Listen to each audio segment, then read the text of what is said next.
في فندق قديم. قوات الشرطة مسلحة من راسها لرجليها، محاصرة بنت اسمها ترينيتي. المفروض إنها مسألة ثواني معدودة ويقبضوا عليها، بس اللي حصل كسر كل قوانين الطبيعة في لمح البصر. ترينيتي بتطير في الهواء، بتضربهم بقوة مستحيلة وبتختفي قبل ما الشاحنة تفرمها. بس الأسوأ من هروبها هم الرجالة اللي ظهروا فجأة عشان يطاردوها، لابسين بدل ونظارات سودا وعندهم نفس القوة المرعبة دي. وهنا نروح لشاب عادي جدا، مهندس برمجيات الصبح وهاكر خطير بالليل اسمه نيو. بيصحى على رسالة بتنور على شاشته: الماتريكس مسيطرة عليك، اتبع الأرنب الأبيض. بيمشي ورا العلامة لحد ما بيلاقي نفسه وش الوش مع ترينيتي. بتقرب من ودنه وتهمس له بكلمات طيرت النوم من عينه: أنا عارفة أنت بتدور على إيه. أنت بتدور على إجابة لسؤال واحد: إيه هو الماتريكس؟ تاني يوم التليفون بيرن، صوت عميق بيحذره: هم جايين وراك. نيو بيبص بيلاقي رجالة البدل السوداء في مكتبه. بيحاول يهرب بس الخوف بيشله وبيتقبض عليه. وهنا بيبدأوا يحققوا معاه وبيعملوا معاه كارثة كبيرة. بقه بيختفي، شفايفه بتلحم في بعضها كأنها حتة جلدة واحدة، وهو بيصرخ من غير صوت. بيكتفوه وبيزرعوا حشرة آلية حية بتتحرك وتغوص جوه بطنه عشان يزرعوا فيه جهاز تتبع. نيو بيصحى مرعوب، هو بيفتكر ان كل ده حلم. بس ترينيتي بتوصل، بتفتح بطنه وتطلع الجهاز الآلي اللي لسه بيتحرك والدم بينزل منه، وده معناه ان الكابوس طلع حقيقي. بتاخده لواحد اسمه مورفيوس. الراجل ده بيبصله بنظرة غريبة وبيحطه قدام أصعب اختيار ممكن أي إنسان يواجهه: حبة زرقاء تصحى في سريرك وتنسى كل حاجة، أو حبة حمراء تشوف بيها الحقيقة المرعبة اللي مفيش رجوع بعدها. نيو بيبلع الحبة الحمراء وفجأة الواقع كله بيسيح زي البلاستيك.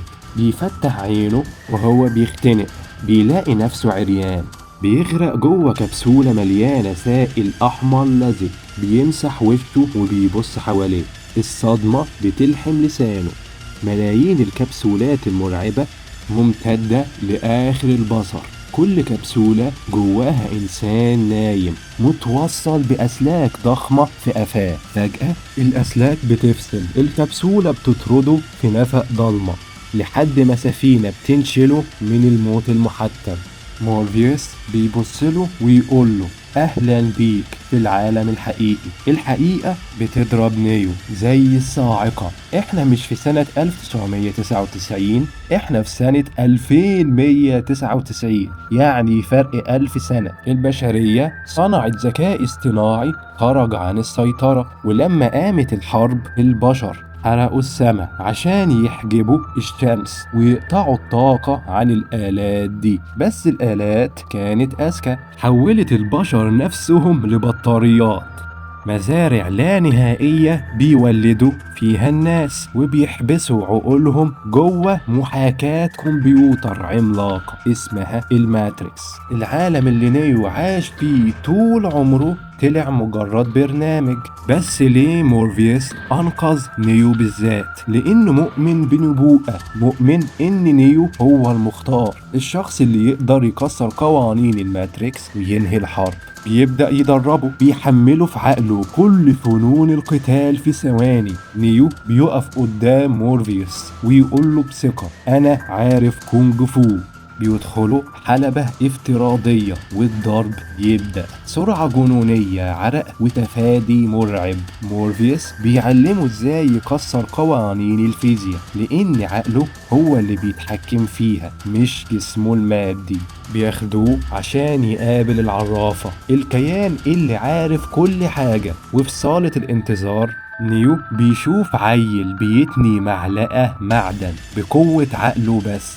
نيو بيدخل للعرافة بس بتصدمه صدمة عمره، انت مش المختار. ومش بس كده، دي بتحذره ان في اختيار مصيري جاي، واحد هيموت هو او مورفيوس، وهو اللي هيقرر مين يعيش. ولسه نيو بيستوعب الصدمة بتحصل كارثة تانية. واحد من الفريق اسمه سايفر بيخونهم، بيتفق مع العملاء انه هيسلمهم مورفيوس مقابل انه يرجع للماتريكس يعيش غني وينسى كل حاجة، يعني عايز يهرب من الواقع. الخيانة بتكون دموية. سايفر بيفصل الأجهزة عن أصحابه وهم جوه الماتريكس، وبيخلص عليهم في ثواني بدم بارد. ولولا إن واحد من الفريق نجا بأعجوبة وخلص عليه، كان الفريق كله انتهى. بس العميل سميث بيكون خلاص قبض على مورفيوس ويبدأ يعذبه عشان ياخد منه أكواد زون دي آخر مدينة للبشر تحت الأرض. كل الفريق بيقول نفصل الكهرباء عن مورفيوس ونضحي بيه عشان نحمي المدينة، بس نيو بيفتكر كلام العرافة، بيقرر يرفض المنطق. بياخد ترينيتي وبيدخلوا الماتريكس متسلحين بترسانة من الرصاص. بيدخلوا في المبنى، وهنا بتبدأ مجزرة بصرية. الرصاص بيغطي الحيطان كأنه مطر، الغبار بيملى المكان. نيو بيجري على الحيطان بيتشقلب في الهواء، وترينيتي بتغطي ظهره. بيوصلوا للسطح وفجأة عميل بيظهر وبيضرب نار على نيو. في اللحظة دي نيو بيتحرك زي العملاء، بيتفادى الرصاص وهو بيشق الهواء في مشهد خرافي، وبينقذه مورفيوس. بس في طريق الهروب سميث بيظهر وبيدمر مخرج نيو. لأول مرة في التاريخ إنسان بيرفض يهرب من عميل. نيو بيواجه سميث في محطة القطر. الضربات هنا بتكسر العظم. نيو بيهرب بصعوبة، بيجري في الشوارع، بيفتح باب اوضته عشان يخرج، بيلاقي سميث مستنيه. سميث بيرفع مسدسه وبيفرغ الرصاص في قلب نيو بيقع غرقان في دمه، فاقد الحياة إكلينيكيا. في العالم الحقيقي الآلات بتمزق سفينتهم. ترينيتي بتعيط فوق جسم نيو وبتهمس له بكلمات العرافة، هي قالت لي إني هحب المختار، مستحيل تموت، وبتديله قبلة الحب. وهنا بقى يحصل المستحيل بسبب البوسة. قلب نيو بيرجع ينبض. جوه الماتريكس بيفتح عينه، العملاء بيضربوا نار، بس نيو بيرفع ايده والرصاص بيقف يتجمد في الهواء. نيو بيشوف كود الماتريكس بعينه، بيدخل جوه جسم سميث وبيفجره من جوه حتة حتة الأشلاء كتير. يا ترى الحرب كده انتهت؟ لا، دي كانت مجرد شرارة للجحيم اللي جاي. الآلات ما بتسكتش، بتبعت 250 ألف آلة حفر ضخمة ناحية زون، آخر منطقة للبشر. قدامهم 72 ساعة بالظبط ويمسحوا البشرية من الوجود. والمصيبة الأكبر سميث ما ماتش. سميث اتمرد على النظام نفسه وبقى فيروس بيستنسخ نفسه في اي حد بيلمسه. نيو بيلاقي نفسه بيواجه جيش كامل من نسخ سميث في معركة طاحنة، وبيهرب منهم بصعوبة عشان يوصل للغرفة السرية في قلب الماتريكس، الغرفة اللي فيها المهندس مصمم الماتريكس نفسه. ولما الباب بيفتح نيو بياخد أكبر ألم في القصة كلها، صفعة هزت كيانه كله. المهندس بكل برود بيقول لنيو انت مش أول مختار، انت النسخة السادسة. النبوءة والمختار والحرب كل ده مجرد نظام تحكم عملته الآلات عشان تلم المتمردين في زون، ولما المدينة تكبر يدمروها ويبدأوا من جديد لضمان استقرار الماتريكس. يعني كأنه قطعة شطرنج، والآلات دول هم اللي بيتحكموا باللعبة كلها. دلوقتي المهندس بيحط نيو قدام بابين، باب يضحي بترينيتي وينقذ البشرية ويبني زون من جديد، وباب ينقذ ترينيتي بس الماتريكس ينهار والبشر كلهم ينقرضوا. الخمسة اللي قبليه اختاروا البشرية بس نيو بيكسر الدايرة وبيختار الحب، بيطير بسرعة بتخترق الصوت، بيلحق ترينيتي وهي بتقع ومضروبة بالنار، بيخترق صدرها بإيده وبيمسك قلبها يرجعه ينبض تاني. بس العالم الحقيقي بيبدأ ينهار. سميث قدر يسيطر على عقل إنسان اسمه بين ويفجر دفاعات البشر من جوه. جيش الآلات بيخترقوا الزون، الحفارات العملاقة بتنزل من السقف زي الكابوس، سيل مرعب من الآلات بياكل الأخضر واليابس، جنود زون راكبين آلات بدائية بيضربوا نار كأنه مطر والآلات بتمزق فيهم. الكابتن ميفوني بيخلصوا عليه وهو بينزف وبيطلب من عيل يفتح البوابة. العيل بيجري وسط الانفجارات بيفتحها في آخر ثانية لسفينة الهامر تدخل وتضرب نبضة كهرومغناطيسية تمسح الآلات، بس بتسيب زون مكشوفة تماما للموجة التانية اللي جاية تخلص عليهم. نيو بيعرف ان المعركة دي مستحيل نكسبها بالسلاح، بياخد سفينة وهو وترينيتي وبيروحوا المكان محدش قدر يقرب منه من 100 سنة، مدينة الآلات نفسها. بس في السكة بين اللي جواه سميث بيطلع لهم، بيغرز سلك كهرباء مكشوف في عيون نيو وبيعميه تماما، اللون الأحمر بيغطي وشه، بس نيو وهو أعمى بيبدأ يشوف طاقة الآلات جواه وبيخلص على بين. بيوصلوا لمدينة الآلات وسط قصف النيران زي الجحيم، السفينة بتتحطر وترينيتي بتنطرد جوه الحطام، أسياخ الحديد بتخترق جسمها، نيو بيحضنها وهي بتبتسم وتودعه وروحها بتطلع بين ايده.